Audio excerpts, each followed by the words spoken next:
Hello, everybody. This is Maurice Kentner. I'm an attorney, a real estate broker, business consultant, and coach. Welcome to True Legacy Wealth Media.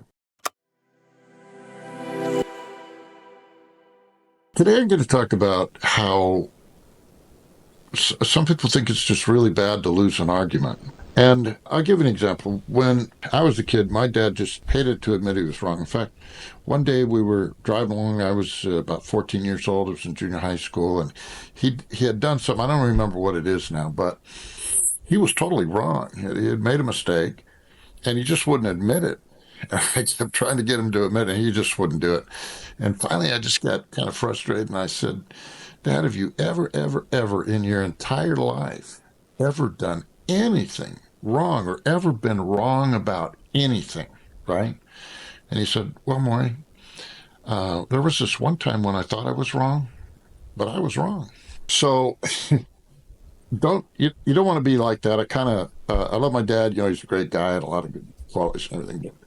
And I learned a lot from him. But one of the things I learned from this is it made me think a lot about this, right? So really, there's two kinds of argument when it comes to critical thinking or how to think correctly. And one is a value-based argument. So this argument is based on what you think is right or wrong or good or bad or whatever. And there's really no right or wrong in these arguments. Values can be different from person to person. Then there's fact-based arguments or discussions, whatever you want to call them. And these are things like the earth goes around the sun, right? You can talk about that and there's a conclusion you can come to, and it's either right or wrong. It's correct or incorrect, right? So in these type of arguments that are fact-based, they don't have to do with people's values or politics or other things like that. These value-based or these fact-based discussions, right? Let's say you got two people arguing and it's a fact-based discussion. They get to the conclusion and somebody proves somebody's right and the other person's wrong. The winner, they'll usually think, oh yeah, I won, massages their ego, I showed him or whatever. And the loser thinks, oh, that's bad, I lost. And they don't like it, right? But really, the way I think you should look at it, and this is my opinion, is, I like to lose those kind of fact-based arguments. I don't try to lose. I try to be right in about my facts and my situation, right? But if I'm wrong, I want to know about it, right?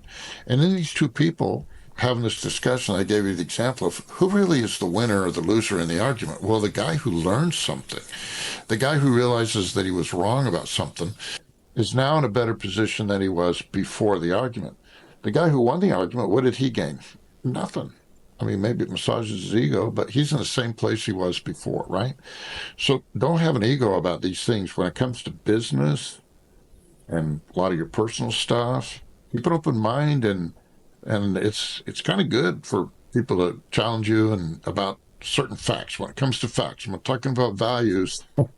Those are value arguments you can't really win because there's no right or wrong answer, basically, is how those work, right? There's just right or wrong answers relative to your values. But facts, like wood floats, the earth goes around the sun, the sky is blue, those are things you can talk about and come to a conclusion. And so it's a good thing when you find out you were wrong about something. Now you're better off than you were before you realized it. Just something to think about.